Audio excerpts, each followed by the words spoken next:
Ayo, who is this Anthony Edwards kid? And why am I just hearing about him? Bruh is nice ASF. You are Locked On Fantasy Basketball, your daily fantasy basketball podcast, part of the Locked On Podcast Network, your team every day.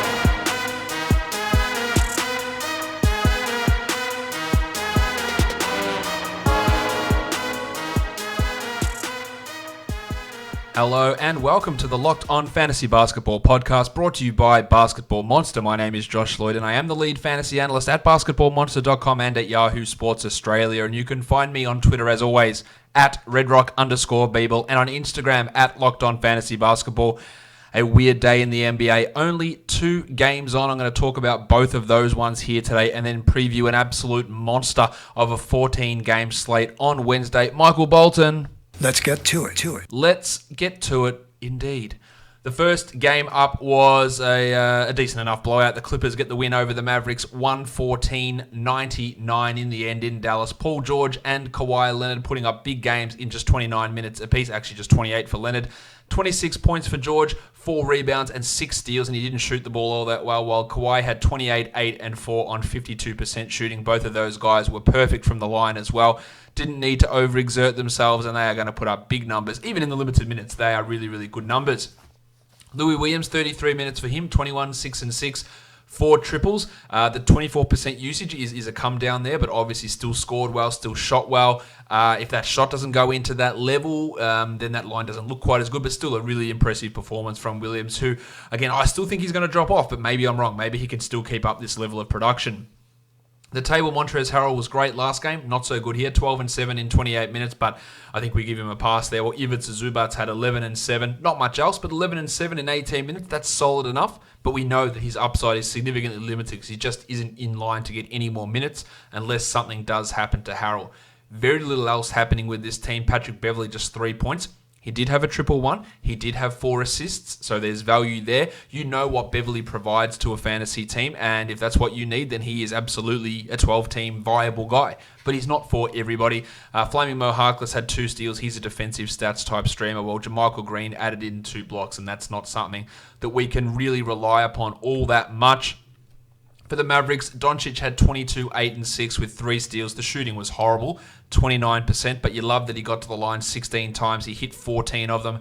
That is a big boon there. While Kristaps Porzingis, 15 and 10 for Porzingis. He had 2 steals and a block. His shot wasn't right as well, and 4 of 8 from the line. Just bad shooting altogether from this Mavericks team.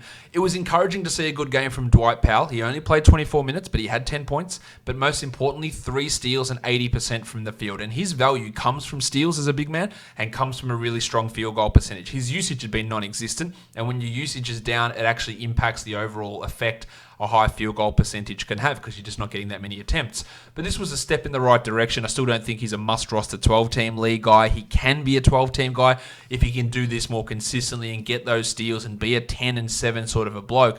I'm just not sure he's going to get there with how the usage gets dominated by Porzingis and Doncic. Tim Hardaway Jr. remained in the starting lineup. Talked about him last time, how that shooting was not going to stick. Guess what? It didn't. 38% from the field for 8 points in 29 minutes. He did have 3 steals, but his value is really tied to the points and threes category. When that's not happening, there's nothing else. 1 rebound, 1 assist, that's putrid. He can still be a 12-team fringe guy, but he's not going to be an absolute must-roster, bang, lock him in, everyone's got to have him situation, because he does have cold nights like this, and we saw that here. Finney Smith had 7 and 5. He's very much not a fantasy option. While Delon Wright, the fit just isn't there in Dallas. I thought he'd be able to get way more minutes than this, but we're seeing minutes go to Hardaway, who I didn't really think would be this big of a factor. Curry's getting minutes. Barea jumped in today. They're just mixing things around, and I think Wright, you're pretty well all aware of this at this point. He is a drop at this point, and it was one that I misprojected at the start of the season. I thought he'd be playing 28, 29 minutes alongside Doncic as a really strong backcourt combo, and he just has not fit in that role so far alongside Luka Doncic, unfortunately. We had an interesting JJ Barea cameo, 12 points in 16 minutes with 2 threes. He'll occasionally have one of these and then he just goes back out of the rotation. So, of course, not really anything to see there with him, while Seth had 13 points and 3 triples in his 19 minutes. With Hardaway stepping up, we're getting Jalen Brunson's minutes dropping down pretty considerably, and he's not really an option in any sort of league. Attention, past, present, and future MyBookie players. For this week only, MyBookie is offering a risk-free bet on the Bears-Lions Thanksgiving game. Simply choose a team against the spread for up to $250. And if you win, congratulations. You've got extra holiday spending money. If you lose, congratulations as well. MyBookie will give you all of your money back. It's a no-brainer because you literally cannot lose. It's no risk and all gravy.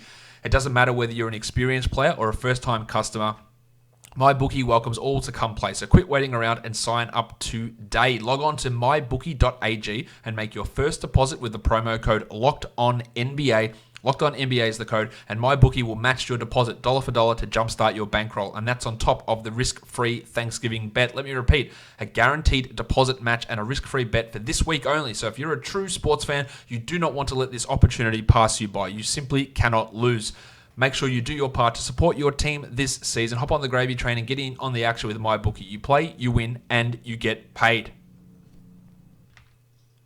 All right, on to the next game, which is indeed the last game of the night. The Denver Nuggets get a comfortable victory at home against the Washington Wizards, 117-104. The tank, Tom Bryant,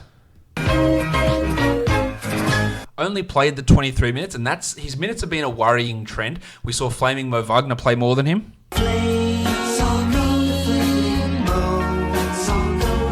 But as I detailed with Bryant on the Buy Low show I did earlier today, his percentages, his blocks, they were weirdly absent. They bumped back up. 57 from the field, 100% from the line, 2 steals, 2 blocks, 10 and 8. That's good enough to get it done. Let's hope those minutes can stay up. As for Flaming Moe, 14, 2, and 3. He's impossible to ignore at this point, and we've got to consider him a 12-team ad, while Davis Bertans similarly is a must-roster 12-team guy. I think 14 and 5 with 3 triples. Beal, only 30 minutes, and that's fantastic news. 14, 4, and 6. Well, Geordie McRae, absolutely someone to watch. 24 minutes, 21 points, 3 triples, 3 assists, getting as many shots up as possible, taking minutes in that bench unit over Isaac Bonga. Troy Brown's being limited because of him. McRae is someone, maybe for 16-team leagues, someone that we do have to take a look at, though. As for Hachimura, again, he was on my drop podcast yesterday. He can go 7 and 4 in 22 minutes. I think you all should be well aware of that. While Isaiah Thomas, revenge game, 3 points in 22 minutes, 1 of 8 shooting, no rebounds, no threes. He looks great as a bench guy. That was where he was worth an ad. Couple of okay starts. At this point, it's just not enough for him to be. He's never going to be the old Isaiah Thomas. We're well aware of that. And I think at this point, he is looking more like a drop than he is a hold. Ish Smith wasn't great either. 2 points in 20 minutes. For the Nuggets, Farton Will Barton, 17, 8, and 8. A lot of minutes, well played. He's really rounding into form at the moment. While the Blue Arrow had 16 points, Jamal Murray with 3 steals and a block. Good games from them. Let's talk big chungus, though. Nikola Jokic, only 25 minutes.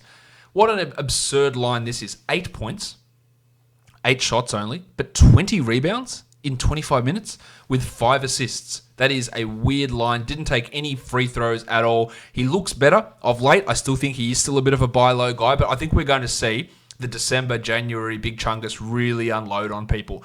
With the game out of reach pretty early on, we saw Mason Plumlee play 23 minutes. It's a great line, 15, 7, and 3 with a steal and a block. He is just a stream type guy. Well, Jeremy Grant had probably his best game as well. He played 28 minutes in this one, while Millsap only played 20.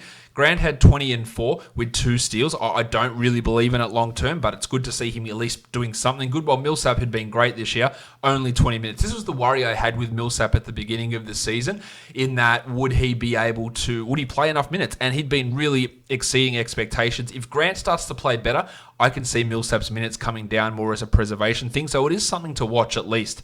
Malik Beasley remained in the rotation over Michael Porter Jr. and Torrey Craig in this one, so deeper league people will be interested there.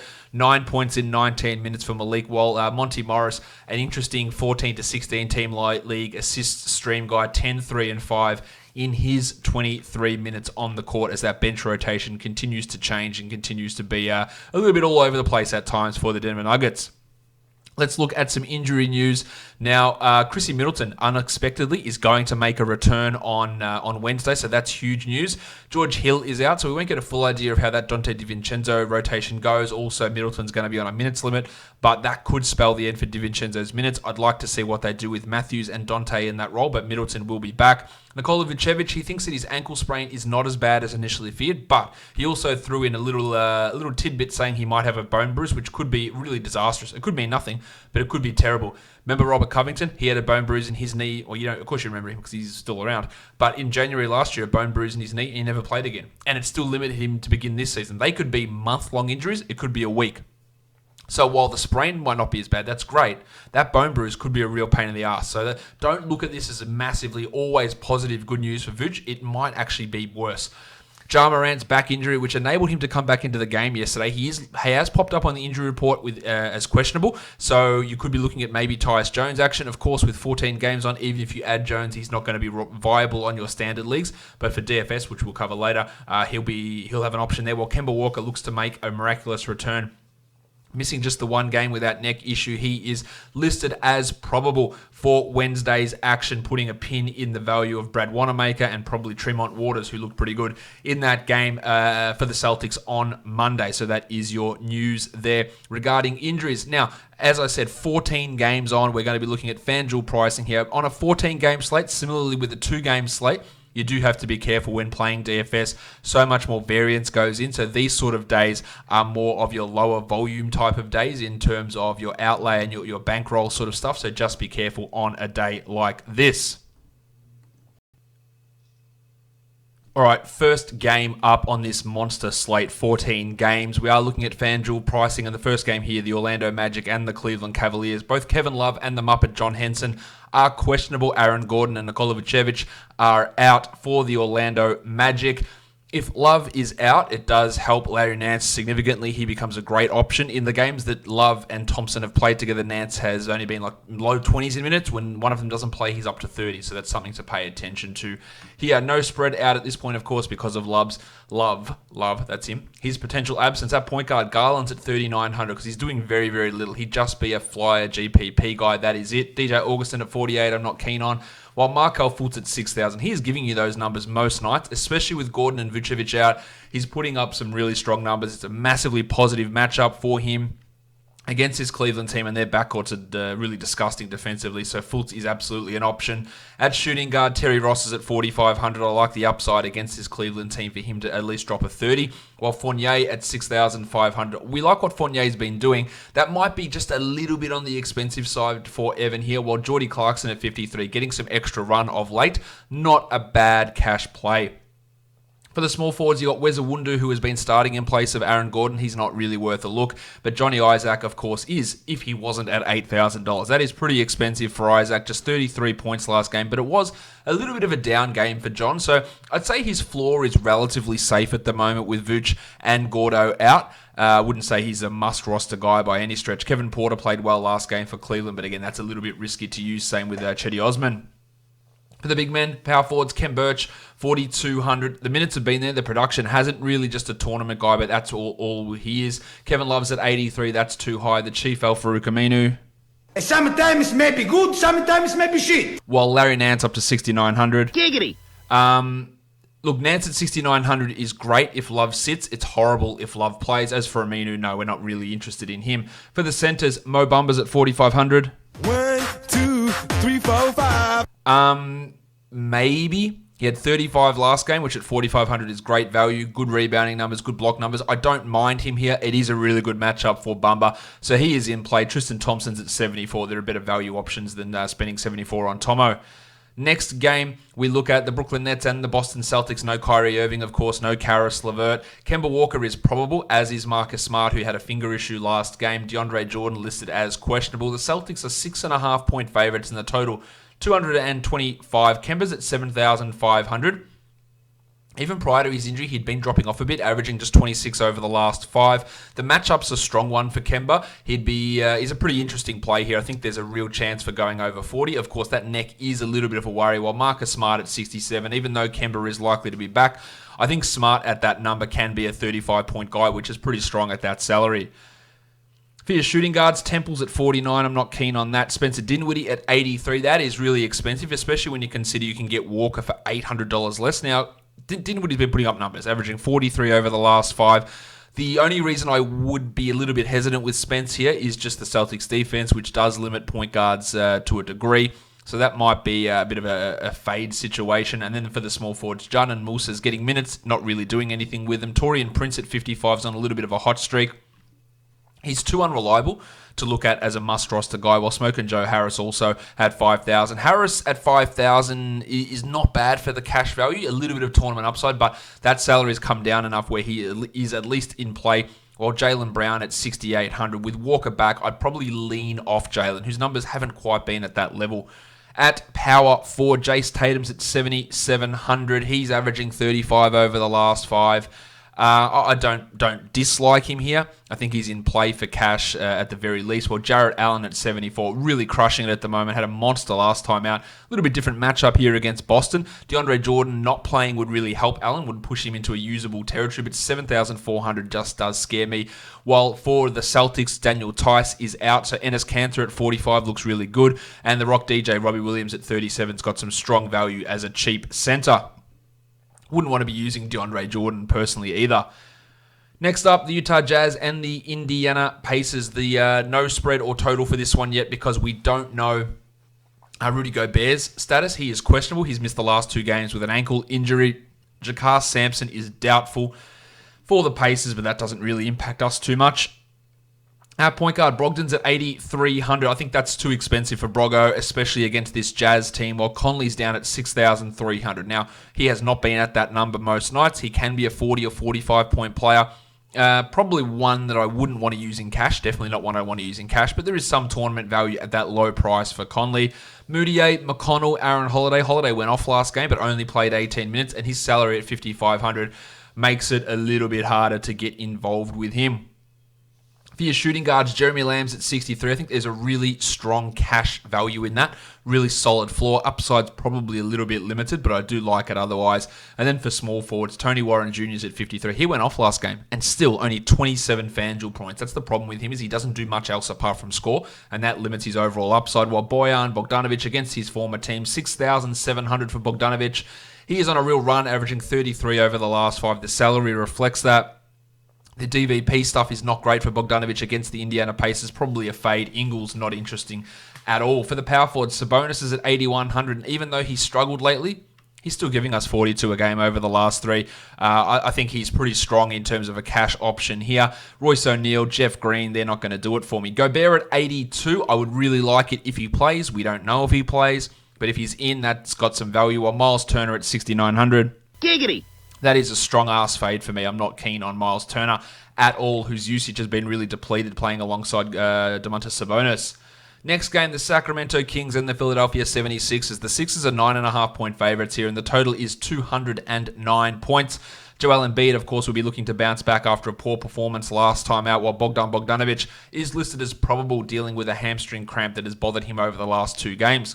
At point guard, Corey Joseph. Of course, De'Aaron Fox and Marvin Bagley still out. Corey Joseph, $5,000. He's getting nice assist numbers for seasonal leagues. It's not really translating to DFS all that much. 23 average over the last 5, despite playing 32 minutes.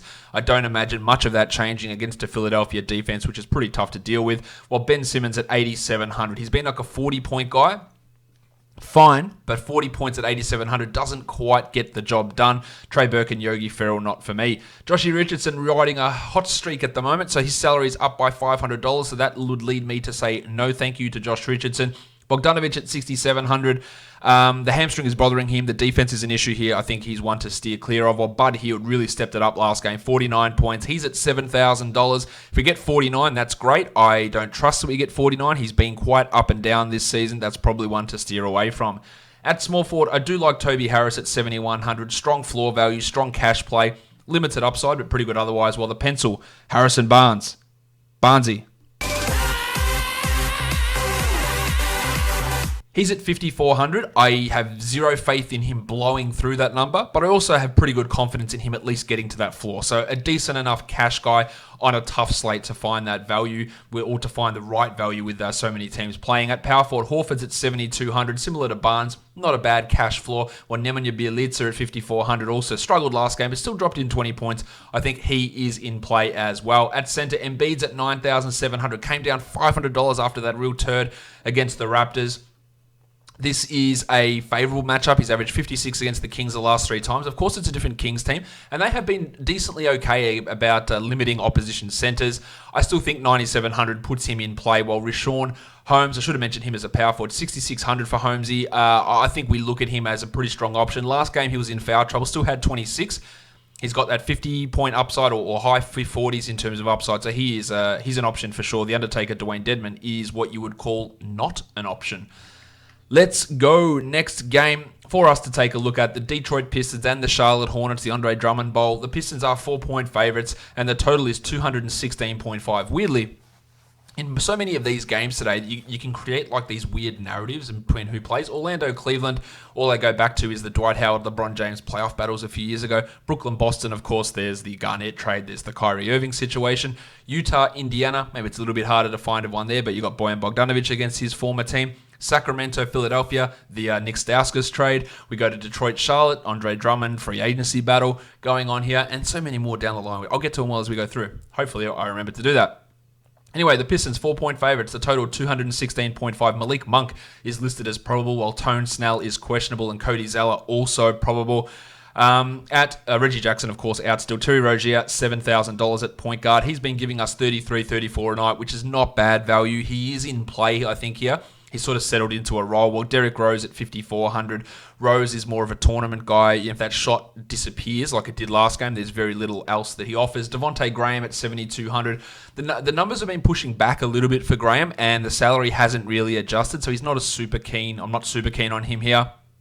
Snell, if Snell is out, Langston Galloway at 45. He's getting a ton of minutes. At one point, he's going to blow up. It happens 1 out of 10 games. He's been pretty poor lately. But if Snell is out, there is an opportunity for Galloway there. While the Shark, Bruce Brown at 4,900. Baby Shark.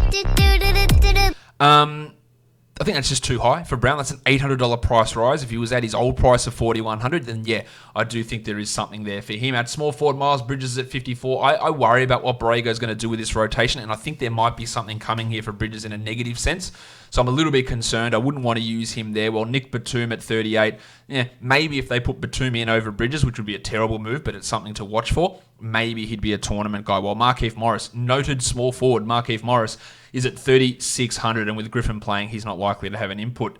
As for Griffin, $7,000, hasn't really been at that level yet. In fact, his highest score this season, just 34 points, but this matchup is super positive for Griffo going up against the Hornets. I do like him here, especially in tournaments. Paul Washington Jr. at 52 has really been struggling.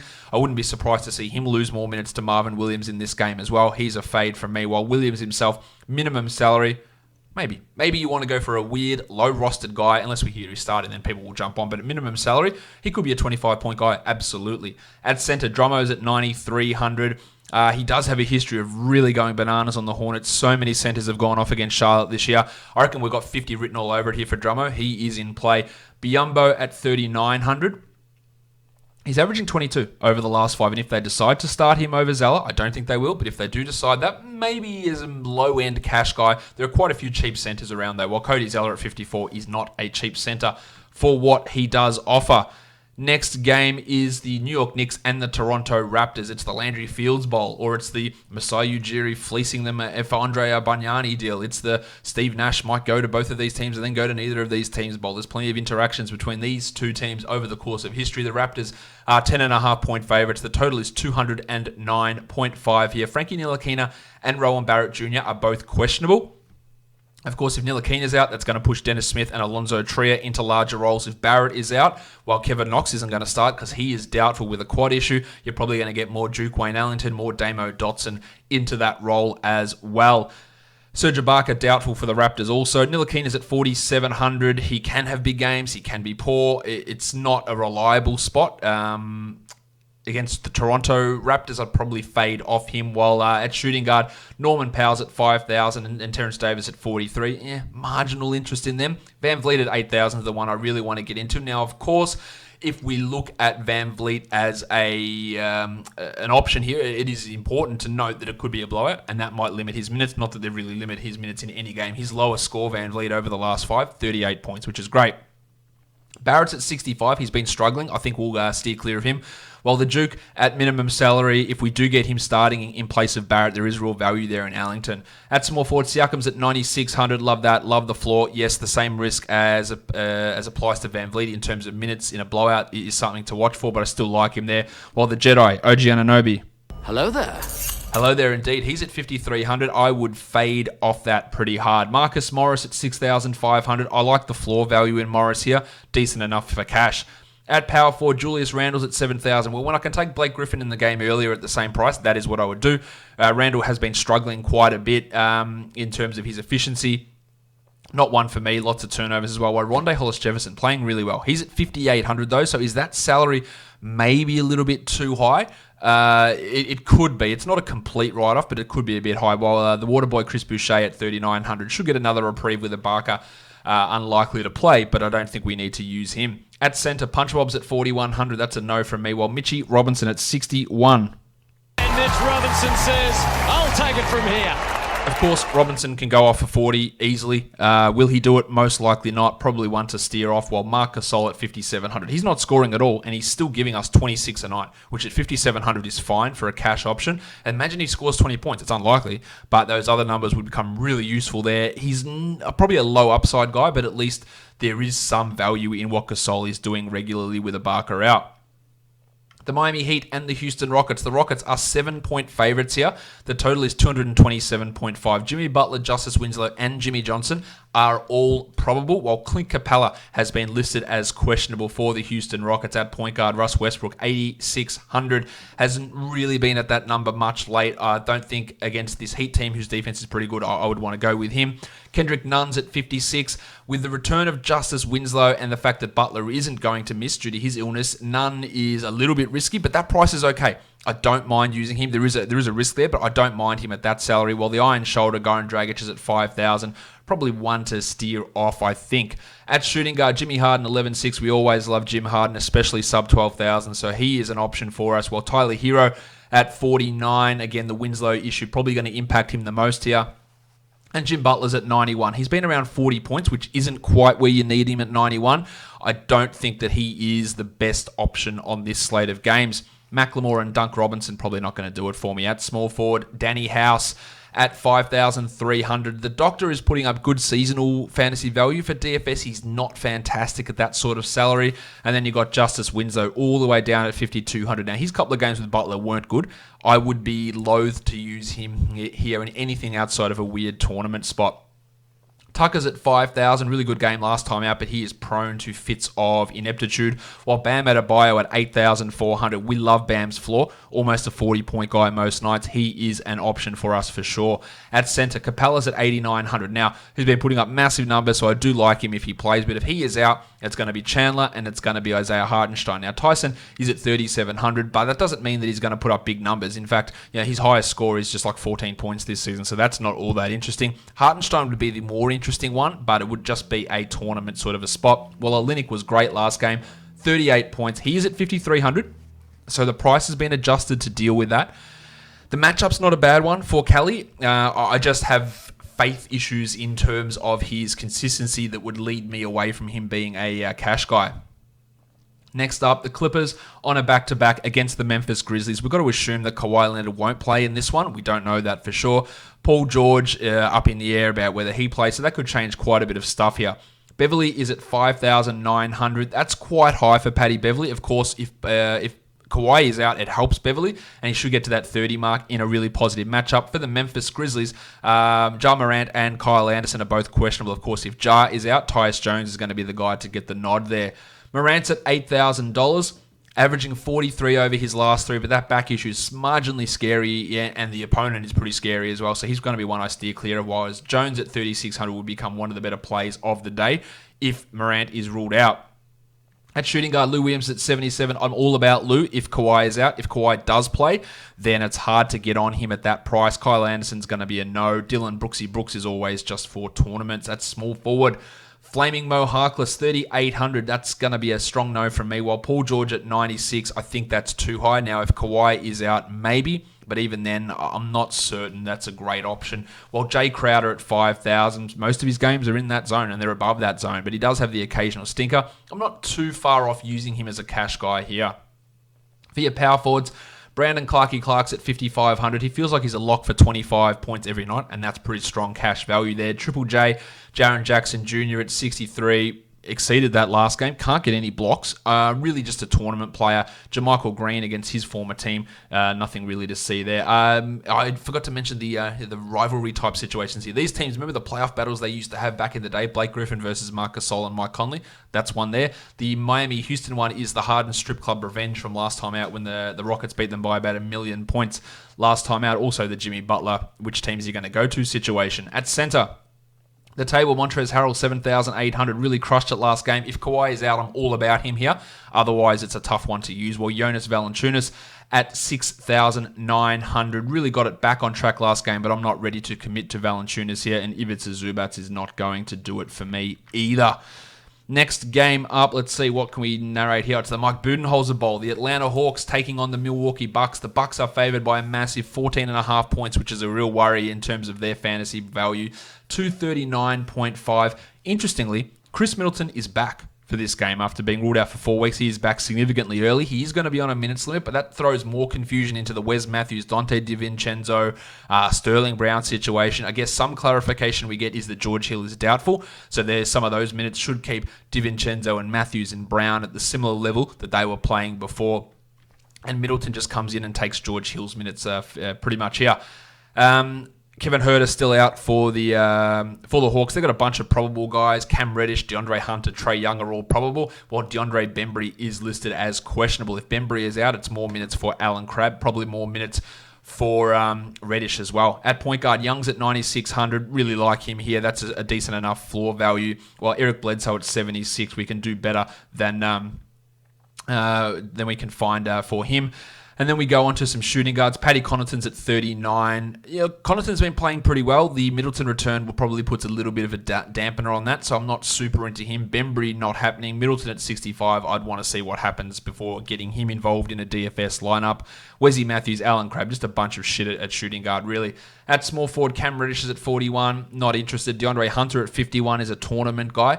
He can absolutely take a step forward, while Yanni is all the way up at 12.7. And normally I'd be in on Yanni, but the blowout risk is a real problem. Now, he dropped 82 last game, which is obviously ridiculous. He's averaging 63 over the last 5, but that salary is just so high that if he plays 2-3 fewer minutes in a big blowout, then you are in a little bit of trouble. For the power forwards, you've got Jabari at 7,000 against his former team as well. His numbers have been a little bit below that recently. I don't mind using him. I just think there are going to be better matchups than this one. Damo Jones at 39 can block a couple of shots, give you 25 points. There is some GPP value in him. While Brook Lopez is blocking every shot under the sun, but doing very little else, meaning he is not getting to his fantasy value overall. And he probably is someone that I would steer clear of. Next game on this monster slate, we're looking at the Minnesota Timberwolves and the San Antonio Spurs. Both of these teams made starting point guard changes last game. Jarrett Culver in for the Wolves, Derek White in for the San Antonio Spurs. Maximum Derek. Injury-wise, in this one, I think we're pretty okay. Josh Okogie is probable. Trevion Graham is probable. So, yeah, pretty solid there in terms of what we know about. 4,800 for Maximum Derek. He is a GPP upside guy only. Just too much risk with DeJounte and Patty Mills floating around. DeJounte's all the way down to 56, but in a backup role, I just don't get too interested in him, while Mills at 38, no interest there either. Jeff Teague at 6,400.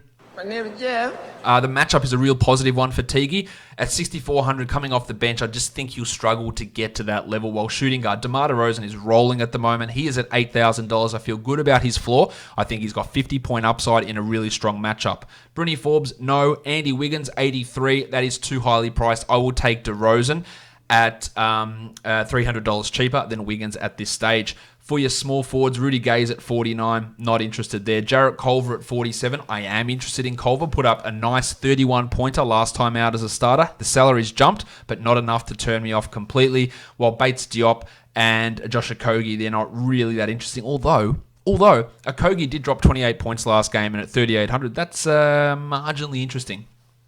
For your power forwards, Aldridge is at 75. The salary's come down enough and the matchup's good enough here, I think, where we can look at Aldridge as an option. Covington's at 63, not doing it for me, maybe for tournaments.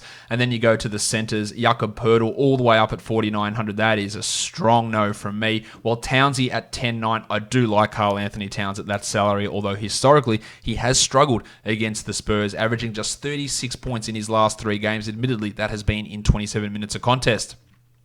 The Washington Wizards and the Phoenix Suns. The Wizards on a back-to-back here on the road after playing in Denver. The Suns are 8-point favorites and the total is 242.5. Aaron Baines is out while ravishing Rick Rubio is probable, as is Cam Johnson. So Rubio coming back is going to put the pin in values of guys like Tyler Johnson and Ali Okobo, who'd been playing more minutes lately. Kaminsky's going to have another opportunity to start at center, and maybe we get some Cheick Diallo love.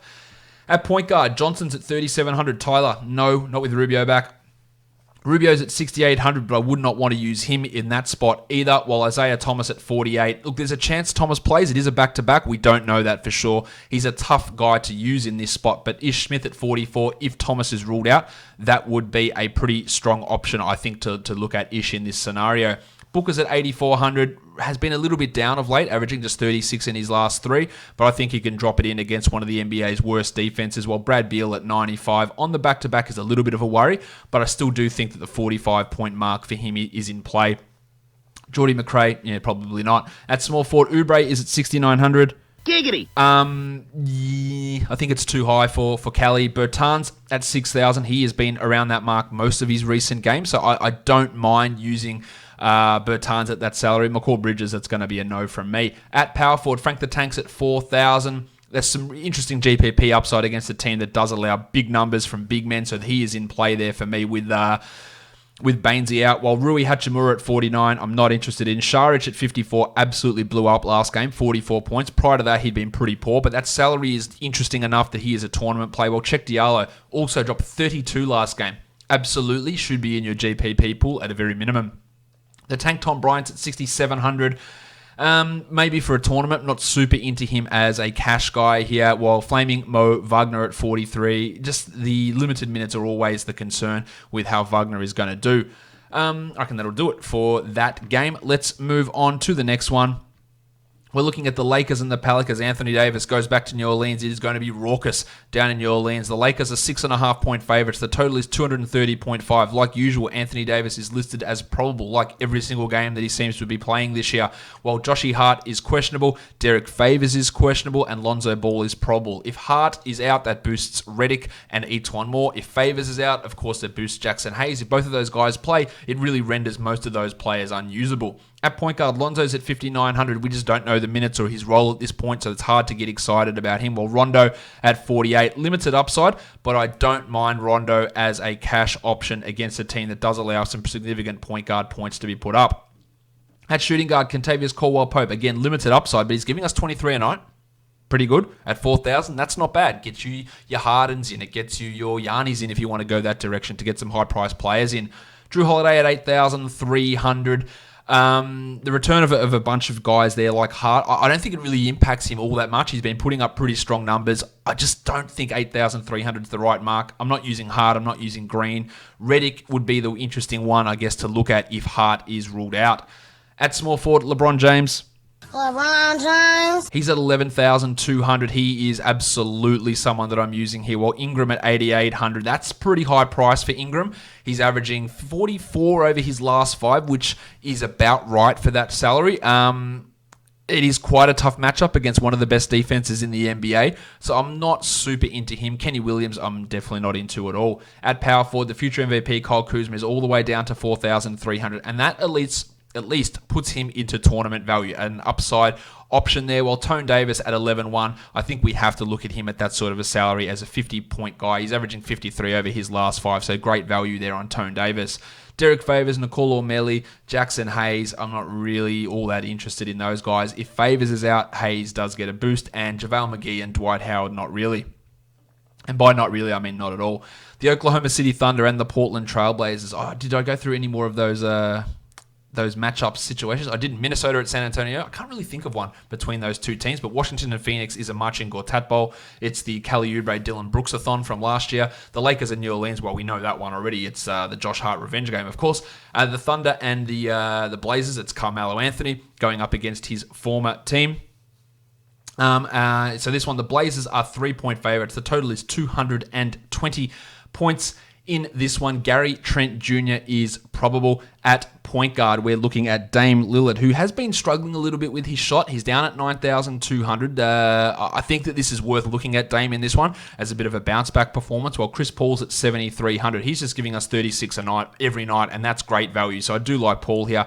Simons is a no-go. At shooting guard, Shai Gilgeous-Alexander at 6,900 is okay, but I'm not massively into him. While Christian James McCollum at $7,000.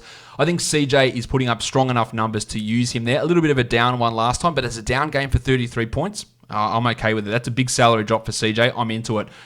Schroeder's at 55. I'm not massive onto him, while Terry Ferguson and Deontay Burton, no thanks. The Italian cock, Danilo Gallinari. Hands off my cock! He's at 6,700. I think there's strong cash value in Gallinari, but that's probably about it. And Rocket Rodney Hood at 46 is really just a tournamenty sort of a guy. Melo's at 5,800. That's a big price jump for Melo. He had 39 against the Bulls. Can he do that again? I have my doubts. He's at least a tournament guy, but that salary is a little bit off-putting. For your power forwards, Nerlens is at 5,400. He's giving us these numbers every night. In fact, he's averaging almost 2 steals and 2 blocks in 20 minutes a game. Just ridiculous numbers from Noel. He's got a great positive matchup here. I do think that he is in play at that 5,400 mark. Labissiere at 42, also putting up numbers because he's getting some of those backup center minutes. Now, I'm not super into Skull here, much more interested in Noel. At center, Hassan Whiteside.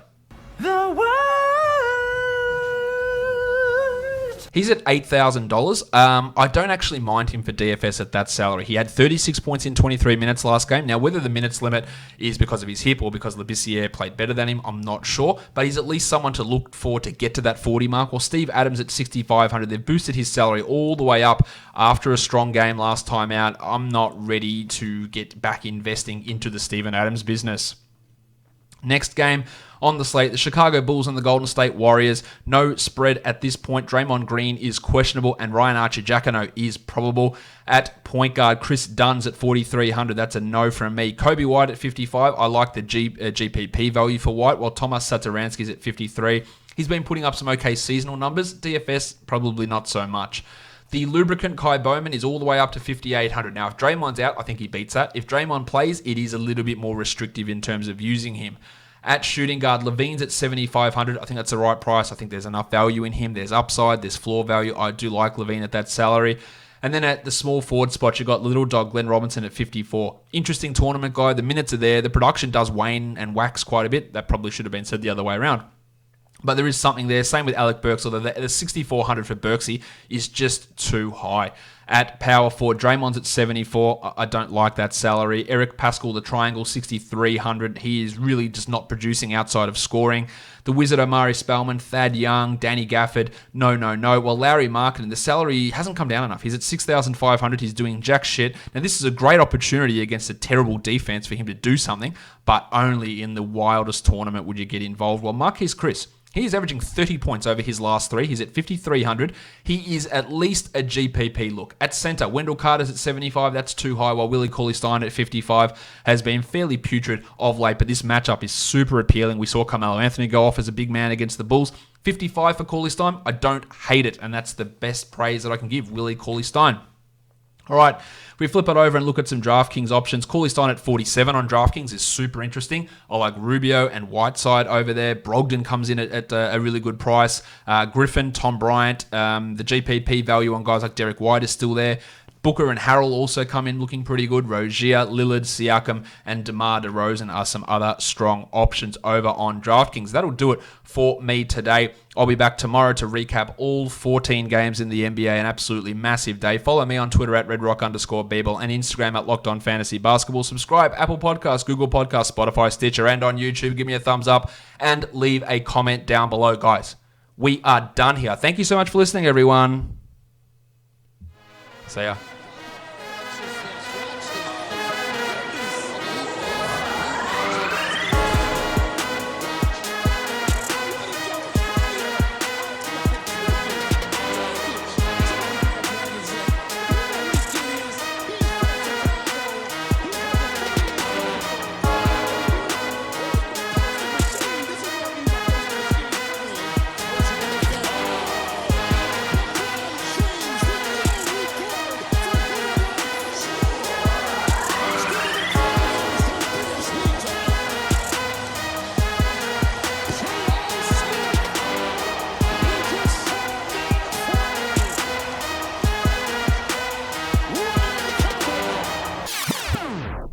Donovan Mitchell.